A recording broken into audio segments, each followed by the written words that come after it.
Hello, and welcome to our webinar, Trending Titles for Back to School. I'm Heather Booth. I'm the audiobooks editor at Booklist. Before we begin, I'd like to go over some technical details.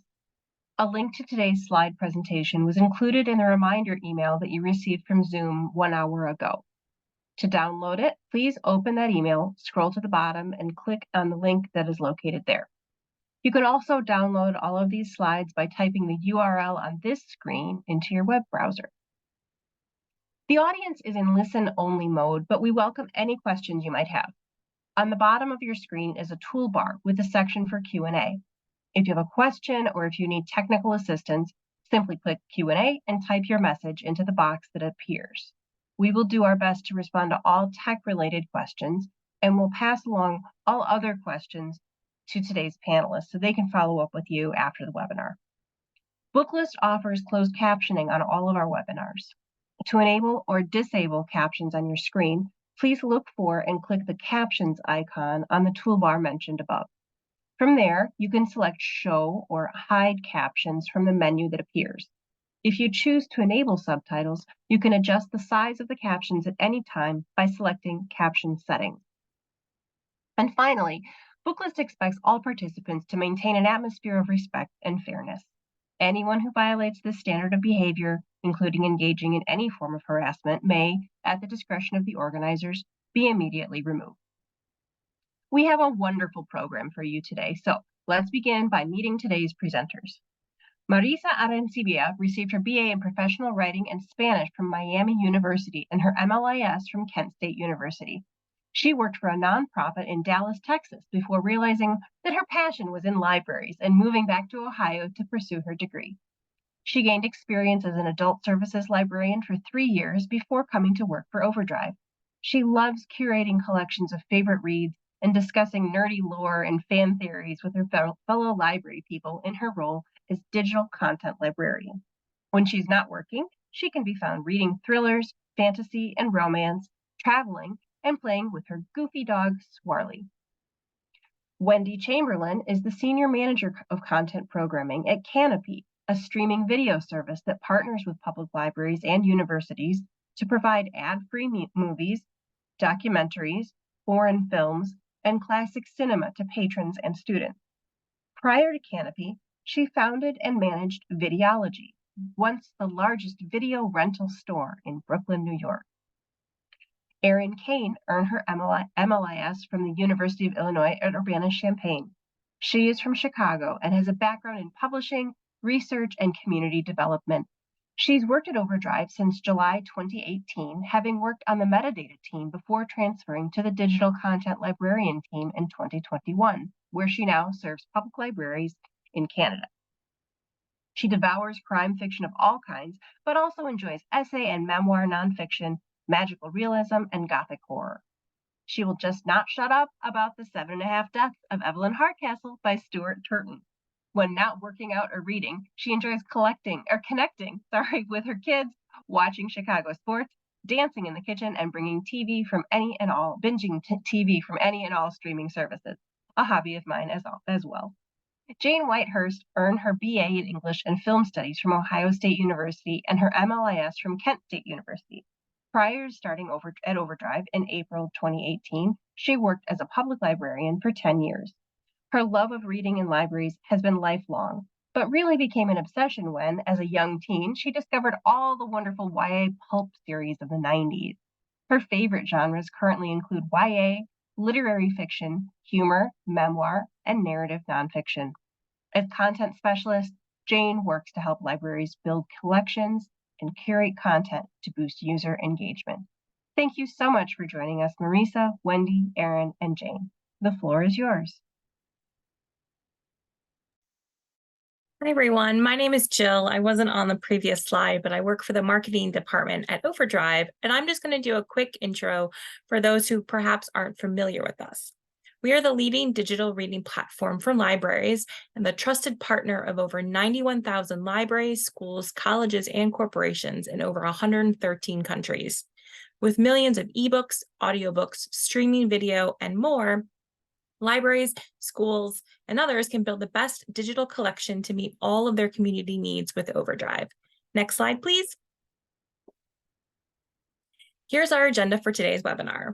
We are first going to share some books and Kanopy films for juvenile audiences, then we're going to move into young adult.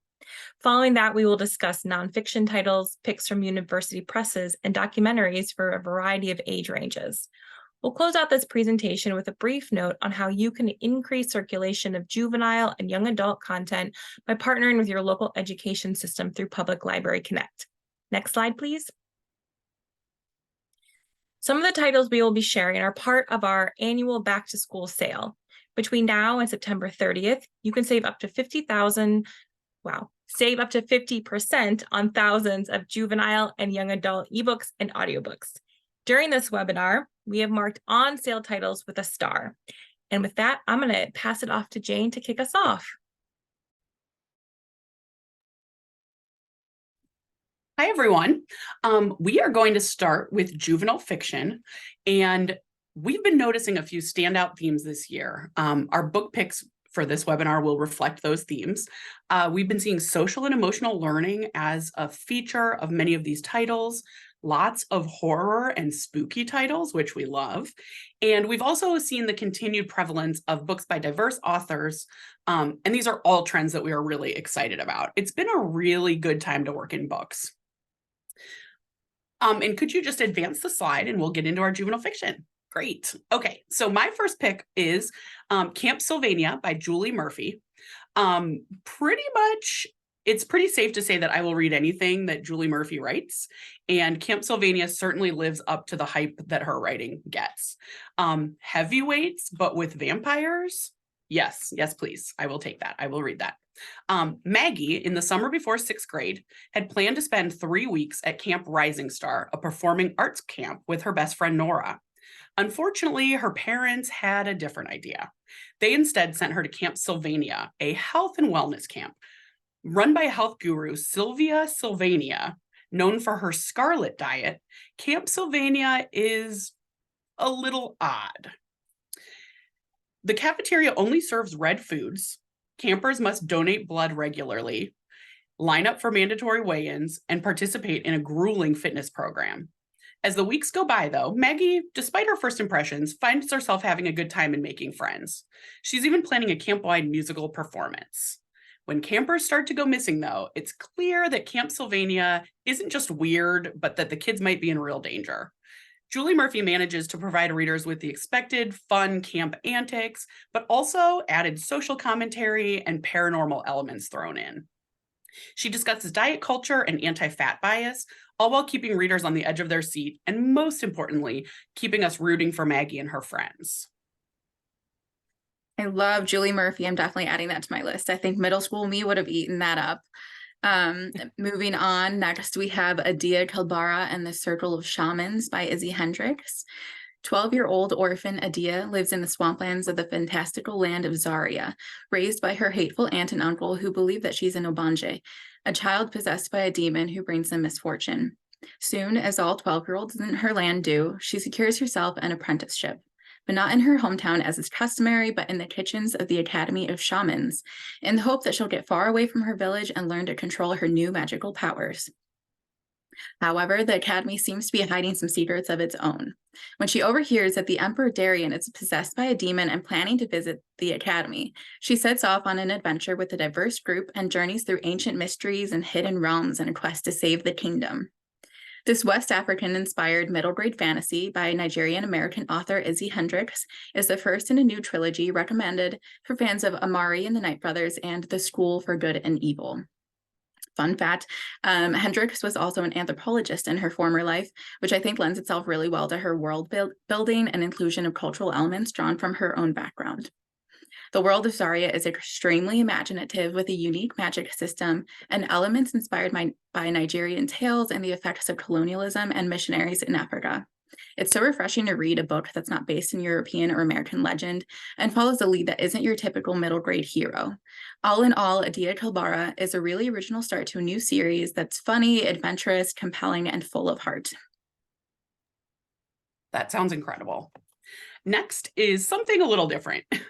Ezra Exposed by Amy E. Feldman is a coming-of-age novel, which is my favorite genre. When Ezra's parents gift him a cell phone on his 10th birthday, he is beyond thrilled. He was one of the only kids in school who didn't have a phone and was feeling super left out. Being in constant contact with his friends is the best, and he adapts quickly to phone life. He even creates his own Instagram account to share funny pictures and jokes with his classmates. When he shares a picture of a chicken nugget that resembles a butt, the likes and reactions begin to pour in. Ezra basks in the attention and, not wanting to lose momentum, feels pressured to find more and more tush-like items to post. Before long, though, he gets carried away and ends up posting a photo of his own partially exposed backside. Poor Ezra soon learns the consequences of oversharing on the internet and must face the repercussions. This middle grade coming of age chapter book is perfect for fans of Dan Gutman and Louis Sacker. The story is told with humor, but also thoughtfulness. And I think parents and kids alike can both benefit from having conversations inspired by the hard lessons that Ezra learns. I'm definitely bookmarking this. Right. And then the next pick is also mine. So the book that no one wanted to read by Richard Ayoade. I admit that I picked this one up because I love Richard Ayoade so much. He's probably most known for his work in the British show, The IT Crowd. But I enjoyed it so much that I had to add it to my list today. The book that no one wanted to read is a book about books that is narrated by a book. It discusses why people are drawn to particular titles and leave others to fester on the shelf. It talks about the parts of a textual work, defines difficult but useful literary terms, and preaches the importance of caring for and being respectful of books. This all sounds serious and boring, but I guarantee you it's not. It's odd, quirky, silly, and hilarious. The illustrations by Tor Friedman were a perfect companion to the text, often making me laugh out loud and creating interest that is sure to draw reluctant readers. I think this book would be best read out loud by a teacher, librarian, or parent storyteller. If you're not up for the task, I recommend playing the audiobook while kids read along. It's narrated by the author, actor Julia Fox, who happens to be married to the author, and Jarvis Cocker, the frontman and singer of the band Blur, who all give excellent performances. I love how meta that book is on books. Next, I'll be talking about The Ugly Place. This is by Laura Deal, illustrated by Emma Peterson, and it just came out in February of this year from Inhabit Media. We start with a child stomping along the Arctic shorelines on a dark day. The clouds wear the same similar frown as the child, as do the rocks, the fish, the snails, the mud. This is where the child goes when they feel that they're in an ugly mood. But as the child watches the seagulls circle in the sky and listens to the waves crash on the shore, just like breath, they begin to feel better. Clams and fish pop out of the water to greet the child, and what was gloomy and ugly becomes vibrant and beautiful. The book smoothly details the highly relatable experience that children have transitioning from a bad mood into a good mood, and it's supported by the stunning and beautifully colored illustrations, which bring concepts of social emotional awareness to life. It's recommended for ages 4 to 8, but I did read it to my 3-year-old and she loved it. Laura Deal is a Canadian author who currently lives in Nunavut in the Arctic herself, and this is her 3rd children's book. The illustrator, Emma Peterson, is from Toronto, and she focuses her work on the natural world using cute and heartwarming scenes, and that's very apparent in this book as well. I love that. I often need these reminders myself as an adult, so I get it. Okay, and we can go to the next slide. We are continuing on with juvenile fiction, and my first pick on this slide is called Picture Day by Sarah Sachs. Picture Day is a middle grade graphic novel that is perfect for fans of Raina Telgemeier and Shannon Hale. Viv is in the 7th grade and feels invisible. With school picture day looming, she decides to take a chance and gives herself a haircut in the school bathroom. Oh, and since it's 2023, she live streams the whole process. Her video blows up, propelling her into the school spotlight, and suddenly she's given all the attention she never had. The cool kids are asking her for fashion advice, and at first she loves this new status, but as she gains more popularity and drifts further away from her best friends Milo and Al, she finds herself feeling a bit lost. This is a classic tale that teaches kids about being true to yourself and realizing who your real friends are. It took me right back to being 13 and just desperately trying to figure out where I fit into the world. I think it will resonate with a lot of young readers. That sounds great. I love a book about a fashionista, as you can see from my next pick, Hannah's Hundreds of Hijabs. Creative and fashion-forward Hannah has a never-ending collection of hijabs and accessories, and her hijab is always styled superbly. But her collection is starting to take over the house. She tries everything she can to get her collection down and pare it down, but she just can't help herself. She keeps buying more, collecting it from her cousin's house, going to a thrift shop, et cetera, just buying and collecting as many hijabs as she can. However, this enterprising young lady comes up with a clever plan for sharing her talents and hijabs with her community. She starts a hijab styling service outside of her aunt's hair salon. One of the things I love about this book, besides the incredible colors and illustrations, is the really unique hijab center Q&A with the author and illustrator at the end of the book. My daughter and I got to learn a lot about why women wear hijab, and this book was named an Indies Book of the Year finalist in 2022 from Forward Reviews, and it's recommended for ages 4 to 9. It is by Razina Omar Gutta with art by Manal Mirza, and it just came out in September of last year from Barefoot Books. That looks beautiful and very colorful, and important story as well. Thank you, Erin. This next one that we have is Moss Heart's Promise by Rebecca Mix. Mix, author of 2022's The Ones We Burn, self-identifies as someone who likes to write about messy girls and creepy magic, and she truly has a winner with that combination in her latest middle grade duology. Almost 200 years ago, a magical gardener created a safe world for the fairies to escape to, a tiny and magical land all contained within a simple terrarium. She filled the terrarium with the freshest water, the friendliest insects, and the sturdiest mushrooms, and enchanted it to thrive and sustain life for 100 years. Now, almost 2 centuries later, the terrarium is dying, food is scarce, water is green with algae, and a killer mold is spreading. The heroes of centuries past are old or gone, and our new heroes are hesitant at best to fill this role. Airy, short for Canary, has lived in the terrarium her entire life, under the shadow of her grandmother, Wren Mossheart, the land's former hero. She's never had enough to eat and works as a mold scraper instead of going to school. When the long-awaited yearly crop of potatoes yields nothing but disappointment and Airy's mother's sickness worsens, Airy sets off to the land of gloom in search of a cure and perhaps a brighter future for them all. This book covers topics like generational trauma, mental illness, and environmentalism, and centers a reluctant hero whose kindness shines through in all she does.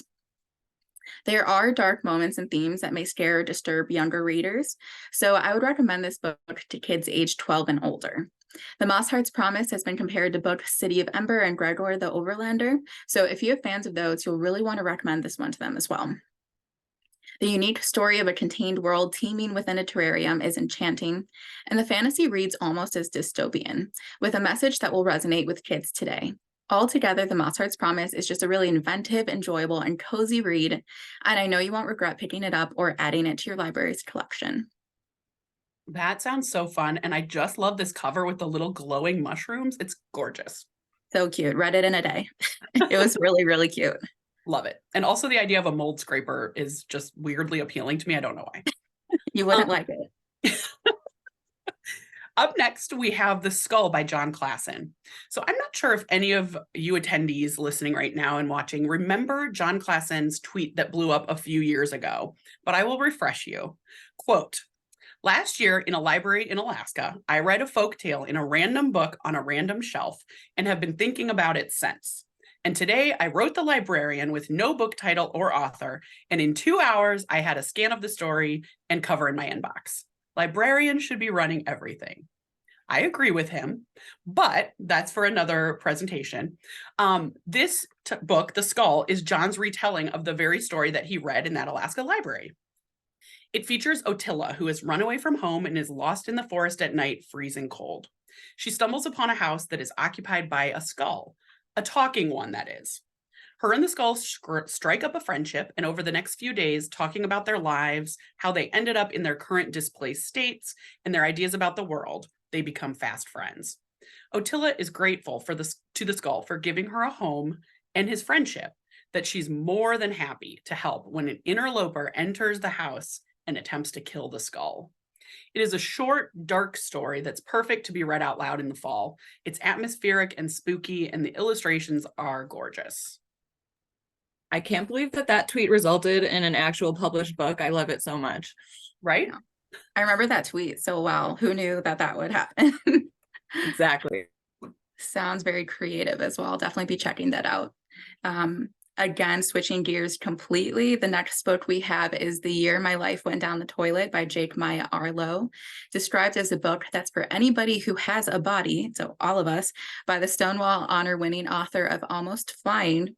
The Year My Life Went Down the Toilet is both incredibly funny and relatable.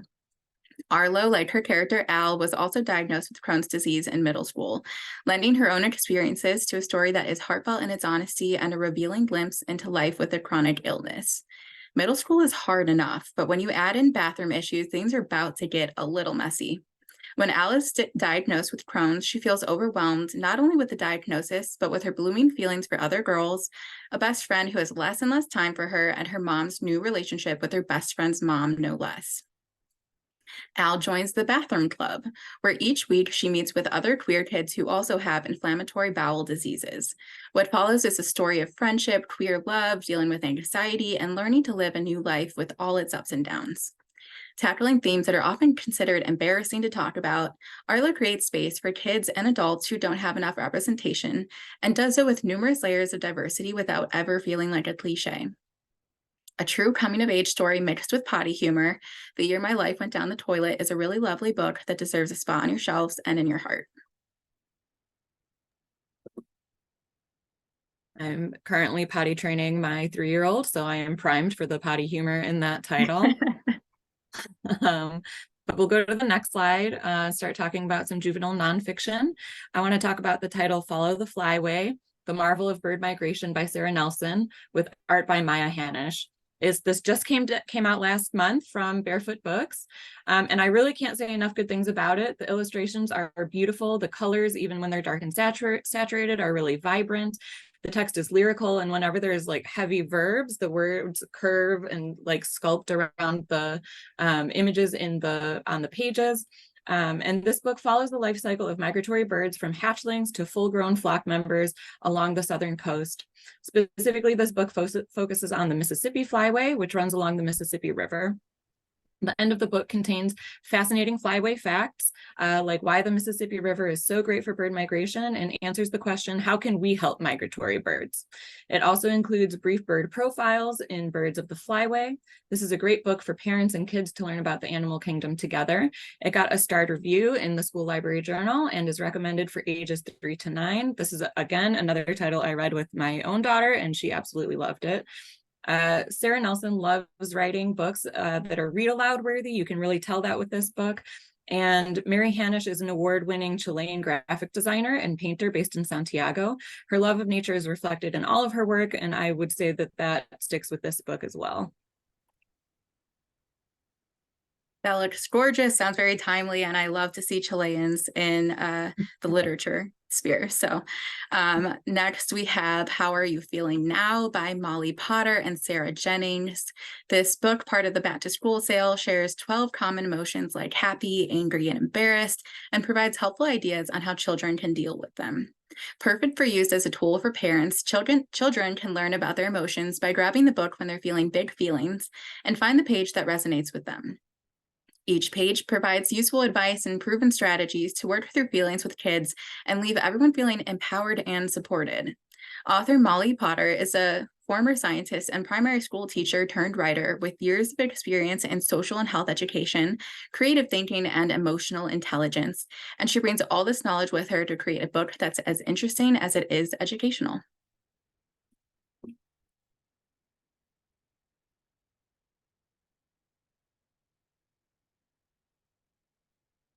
Next slide, please.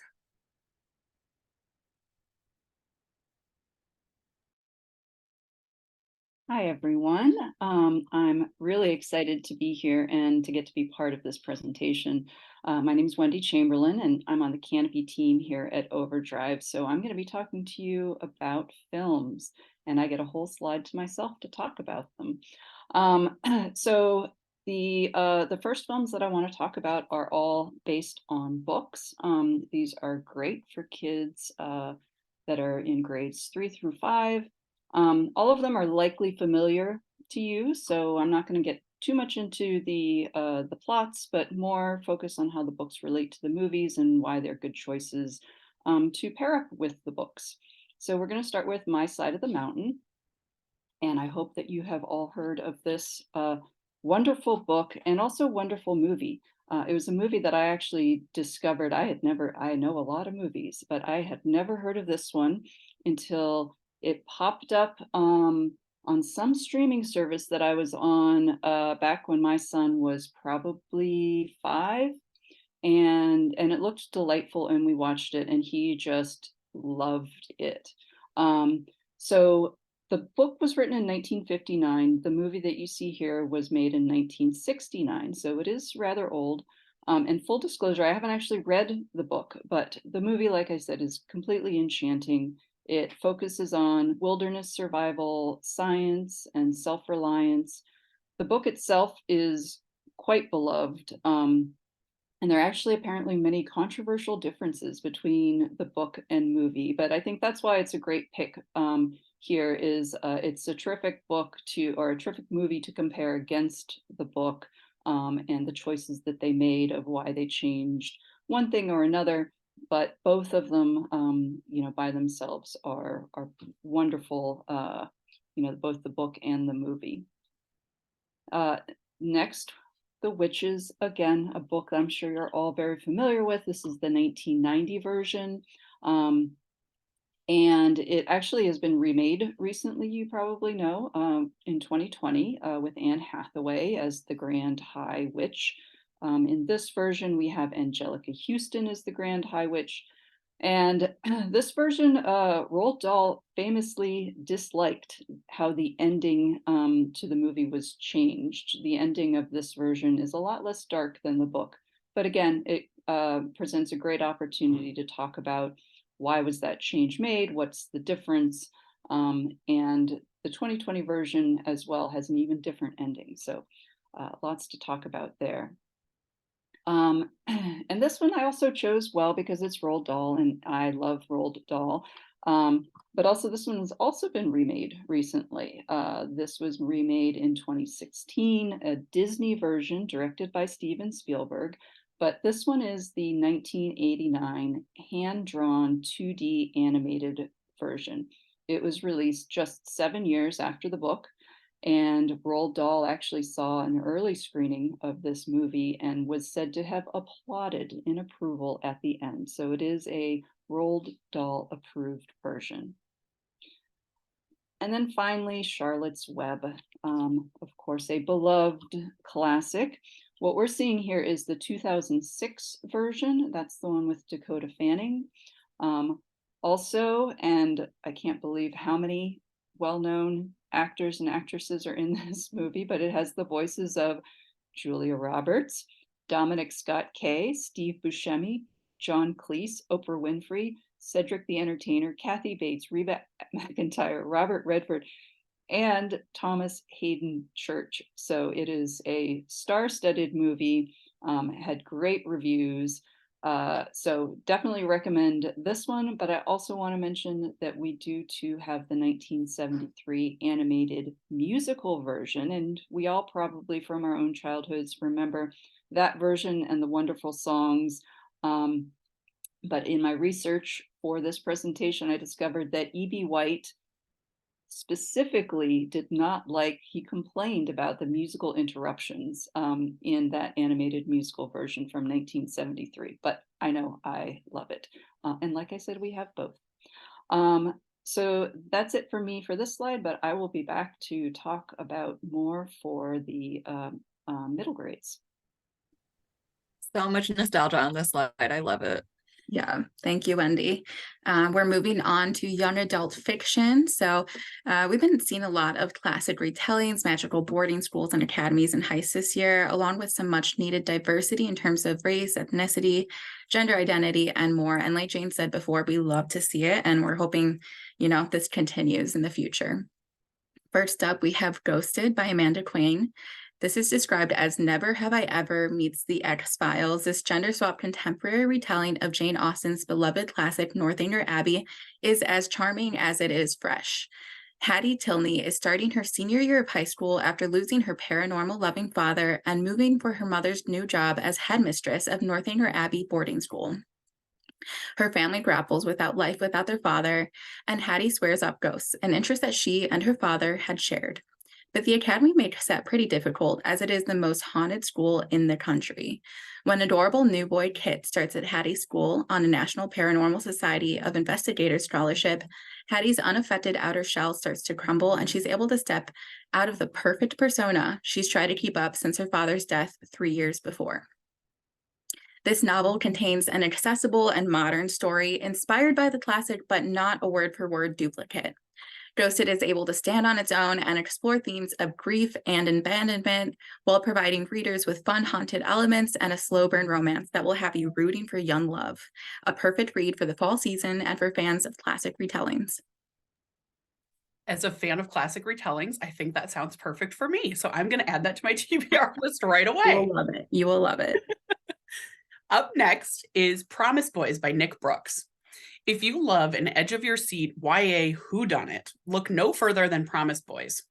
We start our story at Urban Promise Prep School, where Kenneth Moore, the school's ultra-strict principal, has been found murdered. The three main suspects who narrate the story in alternating points of view were all students who had regular run-ins with Principal Moore. All three had been given detention the day of the murder, but never showed up to detention and therefore have no alibi. JB is seen after the crime covered in blood. Trey banned by the principal from playing in a very important basketball game, and Ramon humiliated by the principal in front of his friends for illegally selling his grandmother's handmade food. Both have reason to hate Principal Moore. The three boys, who were never given a chance to be friends by the very restrictive rules around socializing at the school, are now forced to band together to clear their names. The story is told with mixed media elements, newspaper articles, and witness interviews, which I love. It moves quickly and is impossible to put down. The audiobook also has a full cast narration, making it a perfect option for readers. I love a book with mixed media. That's one of my favorite things. And for it to be in a whodunit makes it feel like you're actually like solving the crime alongside with them. All right, so my next pick is The Eternal Return of Clara Hart. I had a really hard time writing the blurb for this because this is my favorite thing I've read all year, and I just felt like I could not cut it down. So in this book by Louise Finch, we meet James Spencer, Spence to his friends, on a Friday morning in his school parking lot. He's hungover, it's the anniversary of his mother's death, and Clara Hart has just hit his car with hers and they're late for class. After some sassy bickering, they finally get to class, but later during lunch, Spence's friend Antony starts catcalling the girls, including Claire, while simultaneously inviting them to his party that night. Spence hates his friend Antony's sexist jokes, but he never says so. After all, he's known Antony for years. He's one of only 2 friends and has been by his side all through his grieving.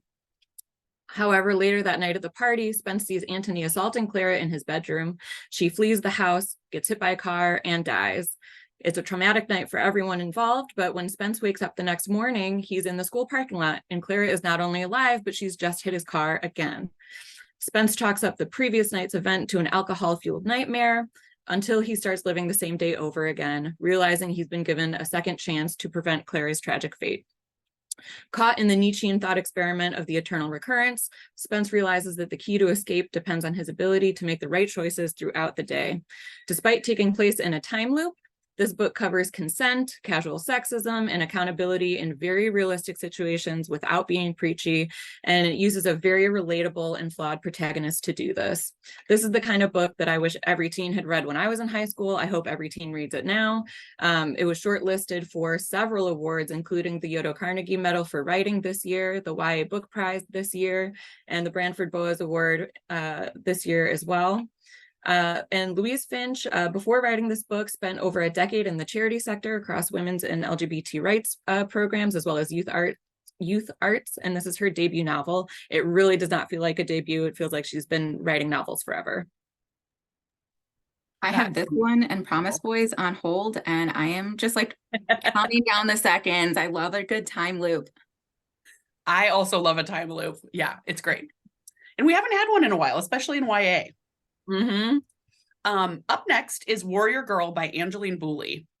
After devouring Firekeeper's Daughter, I could not wait to read another story set in the same universe. Warrior Girl Unearthed can be read as a standalone, but it might contain a few spoilers about Firekeeper's Daughter, so I would recommend reading them in order if you plan to read both. It's been 10 years since the events that transpired in Firekeeper, and readers now get to follow the lives of the nieces of its main character, Daunis. Perry Firekeeper Birch has wrecked her beloved Jeep, and to her horror, in order to pay for the repairs, is forced to take a position as a summer intern with the tribal council. Perry's twin sister, Pauline, is the smart and striving type. She also has an internship with the council, but unlike her sister, Perry wanted nothing more than to spend her summer fishing with her dog and relaxing. When she gets her placement with Cooper, the town oddball who runs the tribe's museum, things go from bad to worse. She spends her first couple of weeks dusting and cleaning, hardly a good use of her summer. As time goes by and she builds trust with Cooper, however, he begins to teach her about NAGPRA, the Native American Graves Protection and Repatriation Act, and the legalities of reclaiming Ojibwe tribal items and remains from museums and institutions. When Perry accompanies him on a visit to a local university and sees their large collection of Ojibwe remains, many stored carelessly in shoeboxes and stacked precariously in cluttered offices, she is shocked and angry and becomes determined to bring these ancestors back to their tribe. Cooper explains that careful negotiation is the way forward, but Perry, outraged by the lack of support and urgency behind returning these items, decides to act rather than negotiate. Readers spend the summer with Perry as she learns and grows, makes mistakes, takes risks, and gains insight into the world. Booley is so skilled in bringing readers' attention to pressing issues in Indigenous culture, from missing and endangered women, repatriation, cultural appropriation and theft of cultural artifacts, and the lack of social support, without being too preachy or hitting readers over the head with it. This book opened my eyes to so many injustices I wasn't even aware of and has stuck with me for months.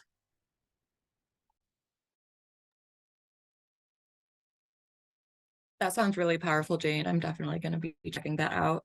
Now back onto some retellings. This is A Multitude of Dreams by Mara Rutherford. Seraphina, a Jewish girl, was kidnapped from her village and brought to King Stuart's castle to replace and become, in the most literal sense of the word, his late youngest daughter, Princess Imogen, who'd previously died. This was the only reason Seraphina had survived the Roja plague that ravaged the kingdom. As the king descends further into madness, Seraphina plots her escape from the castle prison that she's been living in for the last 3 years. Meanwhile, Nicodemus Mott, who is immune to the Mori Roja, is busy digging shallow graves for those who fall into the disease. He lives with Lord Crane, a man who took him in when the plague took everything else from him. In this dual perspective book, Nico and Seraphina collide and their secrets begin to unravel in twisty and unexpected ways. As this is a retelling of Edgar Allan Poe's The Mask of Red Death, it is a great Gothic horror story, perfect for spooky season. And while this is a romance and it is YA, it does get quite dark and a little gory, so I would advise any squeamish readers to take care. Mara Rutherford was originally a journalist from California, but she's a full-time fantasy writer now, and this is her 6th book. She's also known for her series Crown of Coral and Pearl.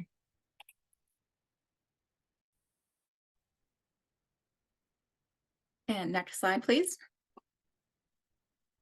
All right, we are continuing on with more young adults, starting off with Stars in Their Eyes, written by Jessica Walton and illustrated by Oscar. This Australian graphic novel hits all the right notes, exploring falling in love for the first time and all of the emotions that come with it. Featuring a bisexual character with a physical disability and a non-binary love interest, Stars in Their Eyes is a modern love story that doesn't force its characters to endure trauma in order to experience a happy ending, something that we definitely don't have enough of today. Fans of nerd culture and Comic-Cons will love the pop culture references and page-popping illustrations, and author Jessica Walton takes care to show the complexities of simply existing in a disabled body, like navigating around non-accessible showers and crowds and using a prosthetic leg. When Maisie and her mom travel to their first Comic-Con to see Maisie's favorite action hero, Cara Buffano, a woman who also has a lower leg amputation, they're in for much more than a fun day at the convention. Enter Ollie, a non-binary and very cute nerdy Comic-Con volunteer.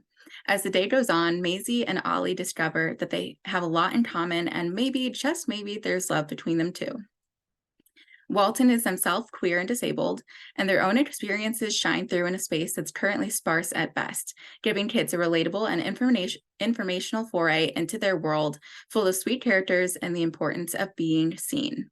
For those who loved Alice Oseman's Heartstoppers, this graphic novel is a great next read for upper middle schoolers to lower high schoolers who do and don't identify as LGBTQIA+, and anyone who's ever been part of an enthusiastic part of a fandom. That sounds great. I just finished Heartstoppers on Netflix, and so that might be a good one to follow up with. Yes, let me know what you think. I will. The publisher description for my next pick states 4 best friends, 1 music festival, and a cooler filled with human organs. This summer is about to get gory. So how could anyone resist? This delicious death begins after the Hollowing, a transformative pandemic event that has left part of the population unable to eat anything except other humans. Even worse, if they don't eat, they go feral and become even more vicious and dangerous. Luckily, modern science has recently solved this problem by creating a synthetic alternative to human flesh. Now, ghouls, as they are called, can live normal lives. 4 best friends, Zoe, Celeste, Valeria, and Jasmine, all ghouls, head to a music festival ready to bask in their freedom and have the time of their lives. Unfortunately, someone else at the festival has a sinister plan to return ghouls to a feral state and begins tampering with the festival concessions. When the friends stumble upon Valeria in the process of eating another festival goer, they know something is seriously wrong and have to take matters into their own hands in order to prevent further casualties. This one has something for everyone: blood and gore, sapphic romance, teenage angst, and a little bit of mystery. Sapphic romance and zombies. What a weird combination, but I love it. It's very Clarita Diet vibes for me. So Yes. That's one of my favorite underrated shows. Don't Definitely consider. will be picking this up. All right, next we've got Breaking In. This is a book probably for your teen movie club or for any film buffs that love a good heist, maybe some Brooklyn Nine-Nine fans whose favorite episodes are the Halloween heists. In this book, we see Millie, a teen film student at the Manhattan Movie Academy, and she wants nothing more than to make a movie in tribute to her late father, who was also a criminal. The academy is run by her favorite director, Ricky O'Neill, but the school gets shut down suddenly. Months later, when she sees there's a preview for a new O'Neill movie, she discovers that he's stolen her idea. There's only one thing she can do, and that's to steal it back. So she reunites her film crew on a road trip, and together they must pull off a heist in order to hold O'Neill's new movie for ransom just days before its high-profile premiere.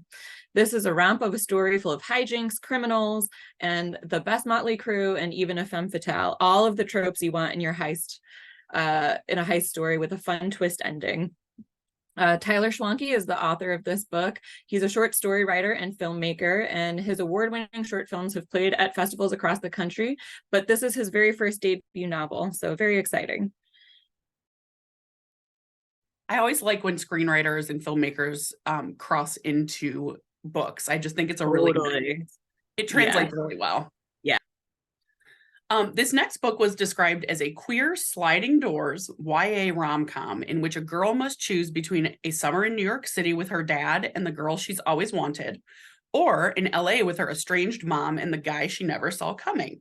So that obviously sold me. Natalia is completely torn. On one hand, she wants nothing more than to spend her summer in New York and confess her feelings to her longtime crush, Ellie. But on the other hand, she has an opportunity to spend time in Los Angeles and to try to repair the very strained relationship she has with her mom. Well, she can't choose, and instead of forcing her to, readers get to see each scenario play out in alternating chapters. In New York, she takes on odd jobs and bums around with her usual cast of characters and grows closer to her crush. And in LA, she takes a job as an intern at her mom's company and meets Adam and strikes up a relationship. The very best part, there is no love triangle, just 2 separate but equally engaging romances. This one reminded me of a choose your own adventure book, but one that will make readers swoon. It is sweet, fun, and perfect for fans of Becky Albertalli or Rachel Lippincott. Why don't people make choose your own adventure books anymore? I miss those from childhood so much. I love them. I'm definitely picking that up. And next up, again, switching gears, we have Everyone's Thinking It by Alima Omatoni. British Nigerian author Alima Omatoni has written a propulsive mystery that's part Pretty Little Liars, part Mean Girls, and part Dear White People, a fabulous and diverse reimagining of Shakespeare's A Midsummer Night's Dream. And a clear sign that the YA genre is as alive and thriving as ever. Everyone's Thinking It follows Nigerian cousins Ayanu and Kaitan as they try to fit in with their mostly white classmates at an elite English boarding school and work to discover who has stolen photographs and spread vicious rumors a week before the Valentine's Day ball. Reputations are shattered as students turn on each other, and Omatoni does not hold back as she explores themes of Black girlhood, biphobia, sexism, classism, and bullying without ever feeling heavy-handed. This is the author's debut novel, though you wouldn't know it by the writing, and as it was written during the start of the pandemic, themes surrounding the meaning of community and the multifaceted aspects of reconciliation are touchstones that many of us can easily relate to. This novel is so fast-paced and engaging, though also thought-provoking and idea-rich, that I could easily see it becoming a movie or a TV show in the future, and I will be eagerly grabbing up whatever Omatoni puts out next. Marie, so you had me at Pretty Little Liars meets Mean Girls meets Dear White People. I was in right from the start. It truly has everything. Next slide, please.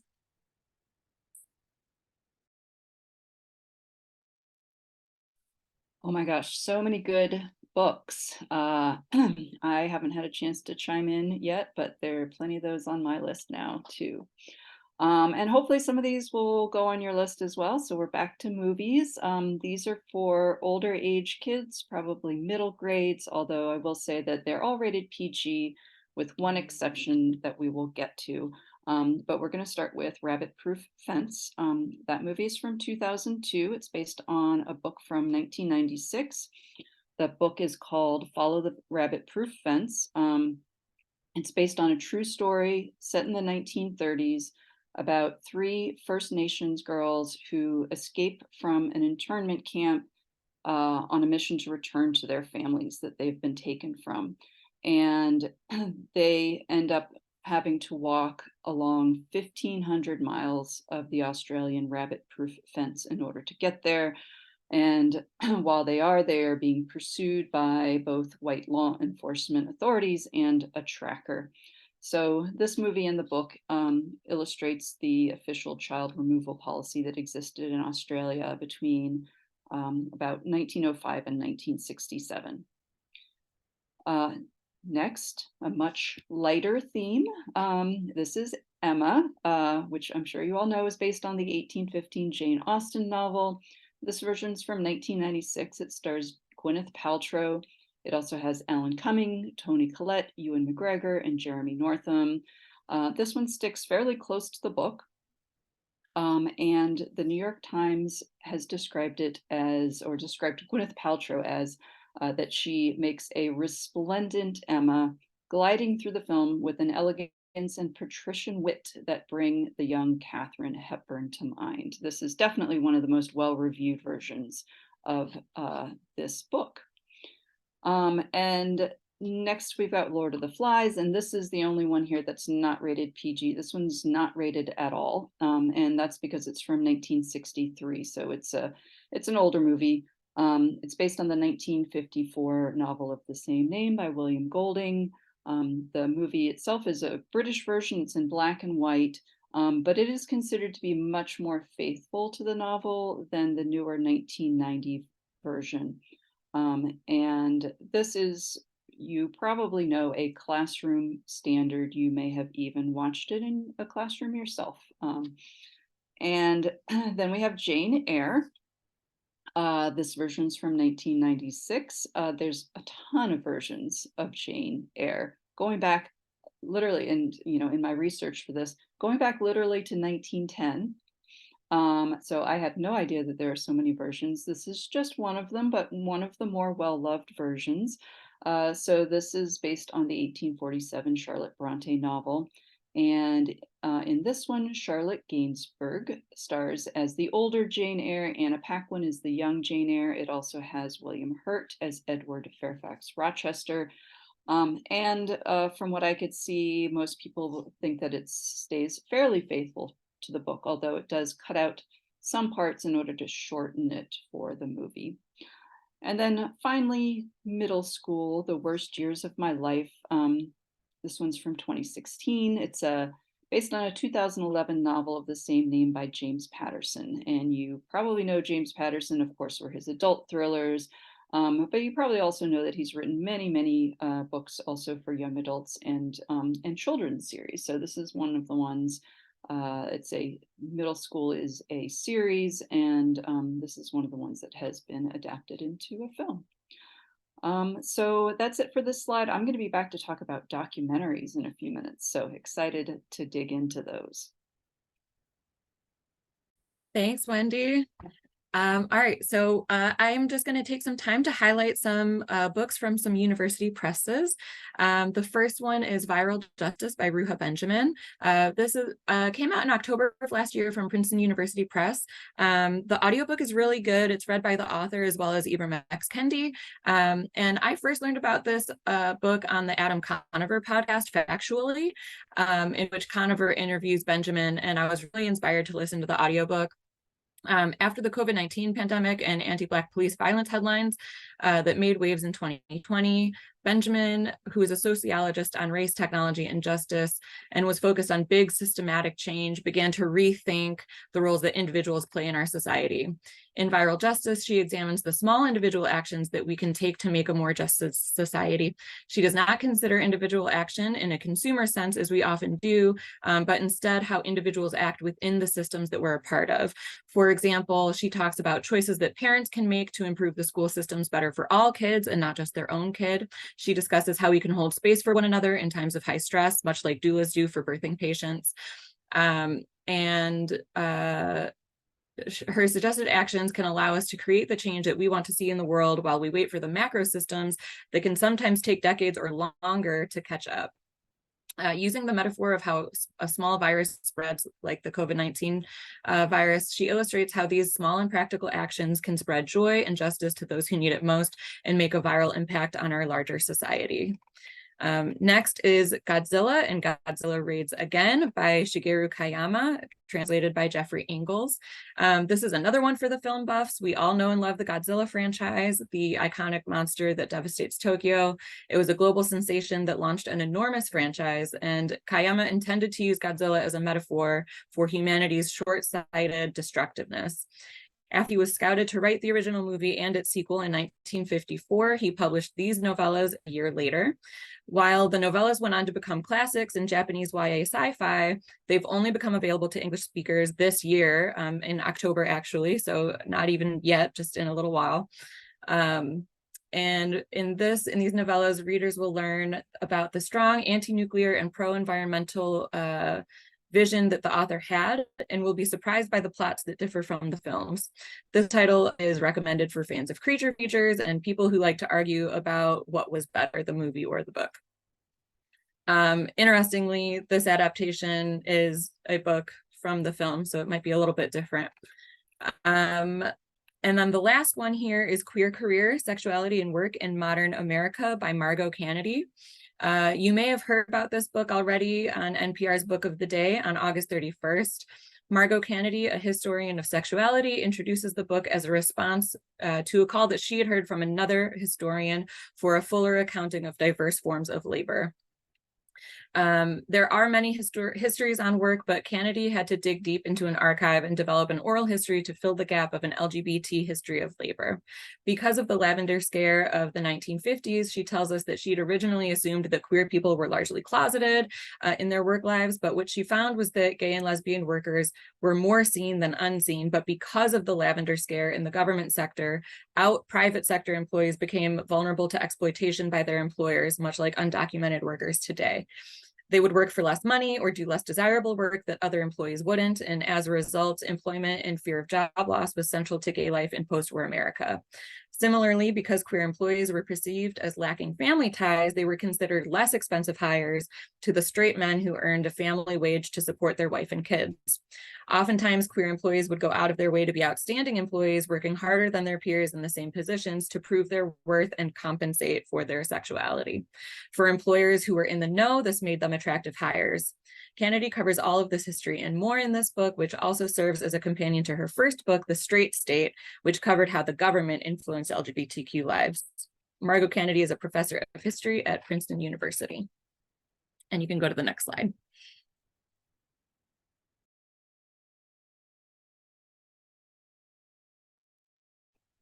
Hi, I'm back already. All right, so let's go through some documentaries. And I know we're running a little short on time, so I'm going to try to be fast.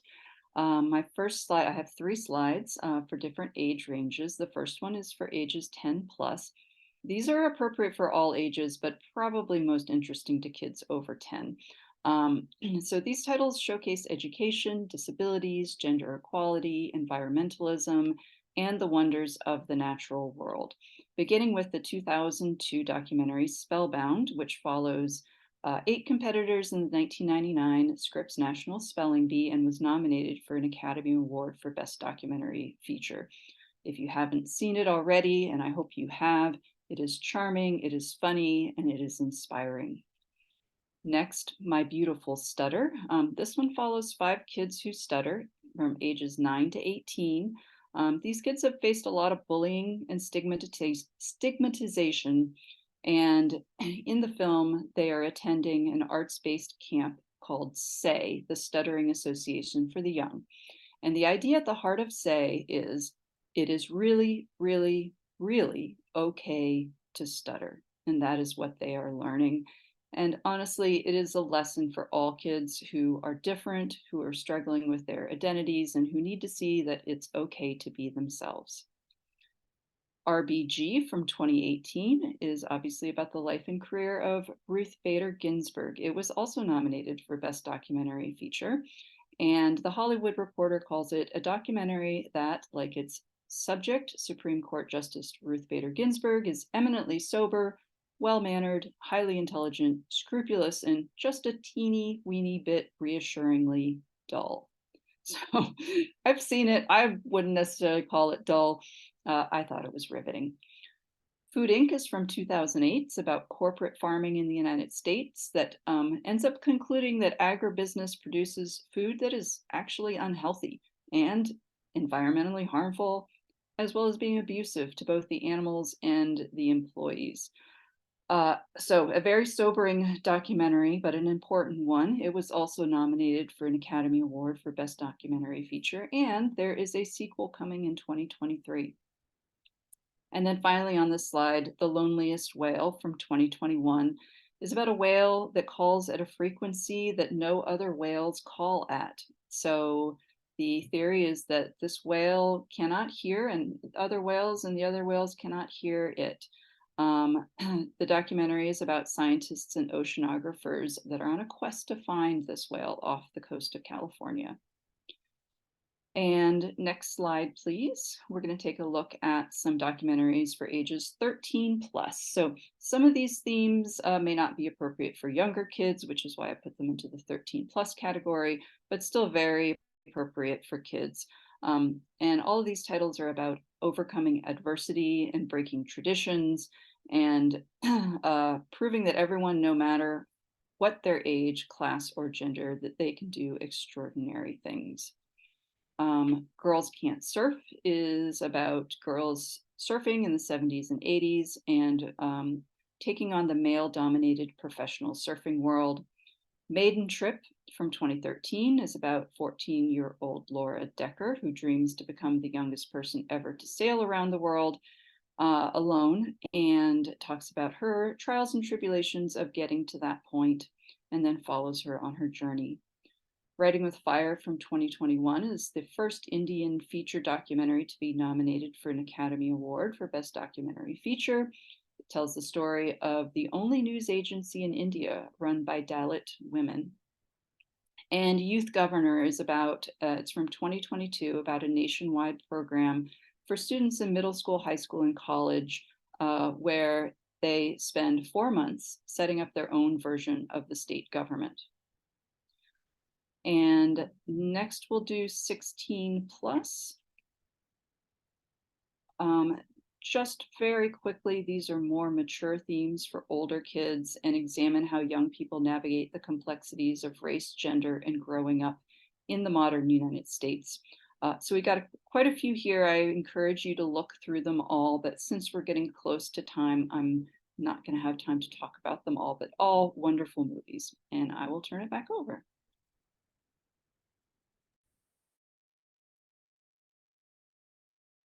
Okay, these are just some edited for time titles that we did not have time to talk about, but that we are very excited about. We couldn't fit them into our webinar, but you can screenshot the page and we'll be sending you more information at the end or tomorrow with the slides, with the recording, all that fun stuff. So make sure to screenshot or take a look tomorrow when you have a chance. And go ahead and next slide, please. Thanks so much, Marisa and Wendy. All right, so we'll just take a few seconds to talk about Public Library Connect. With the back to school season upon us, now is the perfect time for public libraries to embrace additional opportunities to support the kids and teens in their communities. With our game-changing Public Library Connect feature, public libraries can extend access to their digital collection through our award-winning student reading app, Sora. Public Library Connect allows you to foster the next generation of readers and library users, increase circulation of juvenile and young adult content, gain insights on the usage of your digital collection, reassures the necessity of public libraries in the community, and build partnerships with local schools. Contact your OverDrive account manager to learn more about growing your library and school partnership with Public Library Connect.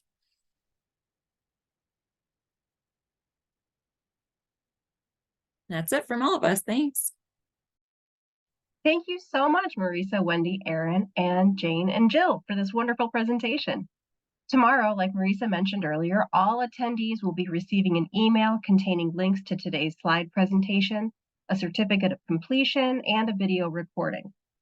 For more about Booklist webinars, be sure to visit booklistonline.com/webinars, where you can view archives of past webinars and register for the upcoming ones, like the ones that you see highlighted here. We have a special announcement. Introducing Booklist Book Club, a year-long partnership with your favorite publishers. Each month, Booklist will showcase book club picks and supporting materials from a different publisher, offering a wide range of genres and age groups to fit the needs of any book discussion group. Mark your calendars for September, when we'll reveal the first selection from HarperCollins children's book. To find out more information, scan the QR code on this slide or visit our website. Whether your young patrons and students are visiting the library after school or stopping by on the weekends for some new items, you can grow your collection with Booklist. Subscribe now to get print and digital copies of Booklist, archive access to past issues, and digital access to our new publication, Booklist Reader, for only $99. Visit our website for more details. Recently, ALA's Office for Intellectual Freedom reported 1,269 demands to censor library books and resources in 2022. That's the highest number of attempted book bans since ALA began compiling data about censorship in libraries more than 20 years ago. Join the Unite Against Book Bans campaign to help protect the freedom to read and to empower readers everywhere. Visit uniteagainstbookbans.com for more information, resources, to donate, and more. Thank you so much for joining us for today's program. I sure have more titles on my TBR list right now than I did before we began. One more huge thank you to our presenters and to our sponsor, OverDrive. This concludes today's webinar. See you next time.